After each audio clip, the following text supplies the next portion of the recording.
Good morning class. आज हम पढ़ेंगे हिंदी ग्रामर में, हिंदी व्याकरण में क्रिया विशेषण। क्रिया विशेषण क्या है? सबसे पहले हम इसको जानने से पहले हम जानेंगे कि क्रिया विशेषण एक अव्यय शब्द है। अव्यय क्या होता है? हमारे जो शब्द हैं वो दो प्रकार के होते हैं। एक होता है विकारी और दूसरा है अविकारी। ठीक है, विकारी, विकार का अर्थ होता है परिवर्तन। वे शब्द जो संज्ञा, सर्वनाम, लिंग, वचन के आधार पर परिवर्तित हो जाते हैं। ठीक है, कर्ता जिस लिंग वचन में होता है, क्रिया भी उसी लिंग वचन में हो जाती है। अविकारी शब्द वो होते हैं जो परिवर्तित नहीं होते, जिनमें किसी प्रकार का कोई विकार नहीं आता। तो क्रिया विशेषण क्या है? अव्यय शब्द है, अविकारी शब्द है। ठीक है, जो लिंग वचन, संज्ञा, सर्वनाम के आधार पर परिवर्तित नहीं होते। ठीक है, तो क्रिया विशेषण, विशेषण आप जानते हो, विशेषण क्या होता है? संज्ञा या सर्वनाम की विशेषता प्रकट करने वाले शब्द विशेषण कहलाते हैं। ठीक है, तो क्रिया विशेषण क्या हुआ? जो शब्द क्रिया की विशेषता प्रकट करते हैं उसे कहते हैं क्रिया विशेषण। यहाँ तक क्लियर है? अब देखिए क्रिया विशेषण की साधारण भाषा में परिभाषा क्या है? क्रिया की विशेषता प्रकट करने वाले शब्द क्रिया विशेषण कहलाते हैं। क्लियर है?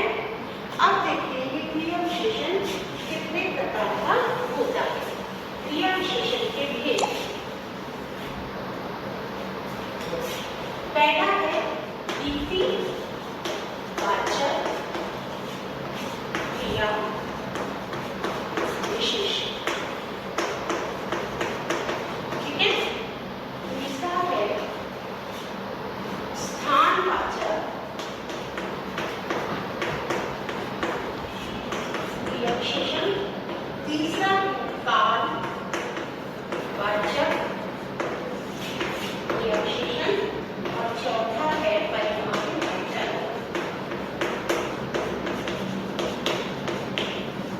क्रिया विशेषण। ठीक है, रीतिवाचक, स्थानवाचक, कालवाचक और परिमाणवाचक। पहला है रीतिवाचक। रीति शब्द का अर्थ होता है ढंग। ठीक है, क्रिया के होने का ढंग क्या है? किस ढंग से क्रिया होती है? धीरे, तेजी से, अचानक, लगातार। ठीक है, तो ये होता है ढंग, क्रिया के होने का ढंग। जिस क्रिया विशेषण शब्द से क्रिया के होने का ढंग या रीति का पता चलता है उसे कहते हैं क्रिया विशेषण।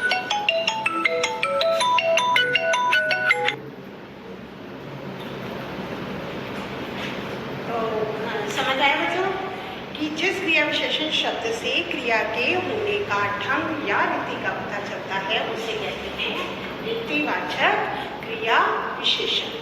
जैसे देखिए, सुप्रिया धीरे धीरे चलती है। सुप्रिया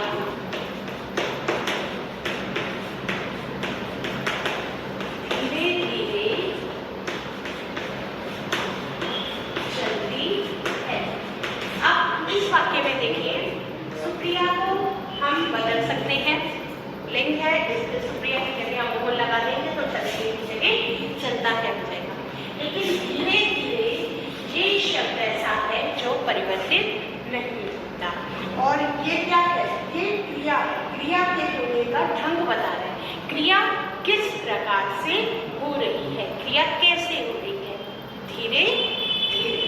ठीक है, तो इसको हम पहचानेंगे कैसे? हम क्या करेंगे? हम प्रश्न पूछेंगे, सुप्रिया कैसे चलती है? और उस प्रश्न का उत्तर मिलने पर वो रीतिवाचक क्रिया विशेषण हो जाएगा। सुप्रिया कैसे चलती है? सुप्रिया धीरे धीरे चलती है। क्लियर है? अब आगे देखिए, दूसरा है स्थानवाचक क्रिया विशेषण। स्थान मतलब जगह। ठीक है, ऐसा क्रिया विशेषण शब्द जो स्थान का बोध करता हो। ठीक है, जैसे बंदर पेड़ पर बैठा है।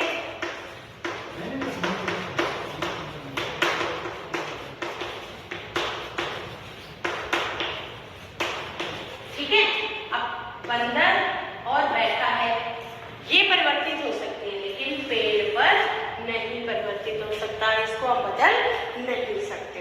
तो जिस क्रिया विशेषण शब्द से क्रिया के होने का स्थान पता चलता है उसे स्थानवाचक क्रिया विशेषण कहते हैं। अब हम इसको कैसे बता सकते हैं? हम यहाँ प्रश्न पूछते हैं कहाँ, बंदर कहाँ बैठा है, और उस प्रश्न का उत्तर मिलता है तो वो हो जाता है स्थानवाचक क्रिया विशेषण। आपके बुक में देखिएगा, स्थानवाचक क्रिया विशेषण भी 3 प्रकार का होता है, स्थितिवाचक, दिशावाचक और विस्तारवाचक। पहला है स्थितिवाचक, फिर है दिशावाचक और फिर है विस्तारवाचक। ठीक है, ये 3 प्रकार का होता है स्थानवाचक क्रिया विशेषण। स्थितिवाचक जैसे अंदर बाहर भीतर ऊपर नीचे यहाँ वहाँ, दिशावाचक जैसे इधर उधर उस तरफ दाएं बाएं, और विस्तारवाचक यहाँ से बाहर तक। ठीक है, तो ये हो गया स्थानवाचक क्रिया विशेषण। थर्ड है हमारा कालवाचक क्रिया विशेषण। काल क्या होता है? समय। तो वह क्रिया विशेषण शब्द जो समय का बोध कराता है वो होता है कालवाचक क्रिया विशेषण। अब इसमें प्रश्न क्या पूछा जाता है? कब प्रश्न पूछा जाता है और उस प्रश्न का उत्तर मिलता है तो वो हो जाता है कालवाचक क्रिया विशेषण। पिताजी कल दिल्ली जाएंगे।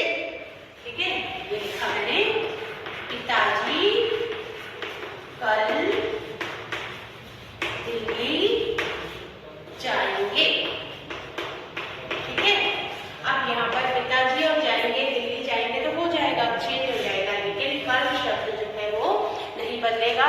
समय का बोध करा रहा है जो शब्द, जो क्रिया के होने के समय का बोध कराता है उसे कहते हैं कालवाचक क्रिया विशेषण। कालवाचक क्रिया विशेषण के 3 उपभेद हैं। सामान्य संबंधी, सामान्य समय संबंधी जैसे दिन में, रात में, सुबह, प्रातःकाल, सायंकाल, दोपहर, आज, कल, तब, जब, कब। अवधि संबंधी जैसे दिन भर, रात भर, लगातार, आजकल, साल, सारा साल, सारी रात।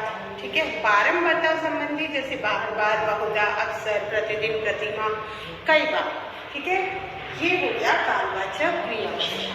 और चौथा है हमारा परिमाणवाचक क्रिया विशेषण। परिमाण जो हमारे माप, तोल, मात्रा का बोध कराता है। जिस क्रिया विशेषण शब्द से क्रिया की मात्रा और परिमाण का पता चलता है उसे कहते हैं परिमाणवाचक क्रिया विशेषण। इसमें हमें प्रश्न होता है, प्रश्न जो है वो कितना प्रश्न पूछा जाता है और उसका जो उत्तर मिलता है वो परिमाणवाचक क्रिया विशेषण के अंतर्गत आता है। हलवा थोड़ा थोड़ा मिलेगा, ये नल काफी टपक रहा है, सबके लिए चावल पर्याप्त होंगे। परिमाणवाचक क्रिया विशेषण 5 प्रकार का होता है। अधिकतावाचक, न्यूनतावाचक, पर्याप्तवाचक, तुलनावाचक और श्रेणीवाचक। इसको ध्यान से पढ़ लीजिएगा। अधिकतावाचक जैसे अधिक, ज्यादा, बहुत, कम। तो अधिकतावाचक यानी बहुत कम, ज्यादा, खूब इत्यादि। न्यूनतावाचक कम, थोड़ा, जरा सा इत्यादि। पर्याप्त में, पर्याप्तवाचक में पर्याप्त, काफी। तुलनावाचक में जितना, उतना, कितना। श्रेणीवाचक में बारी बारी से, यथाक्रम, थोड़ा थोड़ा। अब ये तो हो गए प्रयोग के आधार पर क्रिया विशेषण। अब क्रिया विशेषण आते हैं रचना के आधार पर। वो है, पहला है मूल क्रिया विशेषण और दूसरा है यौगिक क्रिया विशेषण। इन चारों के से जो बनने वाले हैं वो मूल क्रिया विशेषण में आते हैं। और यौगिक में कौन कौन से आते हैं? जो उपसर्गों के योग से बनते हैं, प्रत्यय के योग से बनते हैं, समास के योग से बनते हैं, संज्ञा विशेषण के योग से बनाए जाते हैं, पुनरुक्ति द्वारा होते हैं जो। ठीक है, जैसे प्रतिदिन, आजीवन, प्रत्यय के योग से दिन भर, साधारणतः, समास के द्वारा आजीवन, यथाशक्ति, पुनरुक्ति, धीरे धीरे, और संज्ञा प्लस विशेषण के योग में हर घड़ी, हर पल, और पर सर्वों से, तेजी से, धीरे से। अब हिंदी में कुछ ऐसे शब्द हैं जिनका प्रयोग विशेषण के रूप में भी होता है और क्रिया विशेषण के रूप में भी। जैसे सुंदर शब्द है, विशेषण के रूप में वह बहुत सुंदर है, क्रिया विशेषण में वह बहुत सुंदर गाती है। और कुछ ऐसे हैं जो परिमाणवाचक विशेषण के रूप में प्रयोग होते हैं, परिमाणवाचक क्रिया विशेषण के रूप में भी होते हैं। जैसे वहाँ बहुत भीड़ थी, हम इस बार हमने बहुत आम खाए। ठीक है, तो ये हो गया आपका क्रिया विशेषण का टॉपिक। इसमें आपने नोट्स कैसे बनाने हैं अपनी कॉपी में, अपने क्रिया विशेषण की डेफिनेशन लिखनी है, चारों वेदों के नाम लिखने हैं, प्रयोग के आधार पर ये 4 होते हैं और रचना के आधार पर ये 2 होते हैं। चारों की डेफिनेशन, सबकी एक एक उदाहरण और सबके उपभेद। ठीक है, क्लियर है।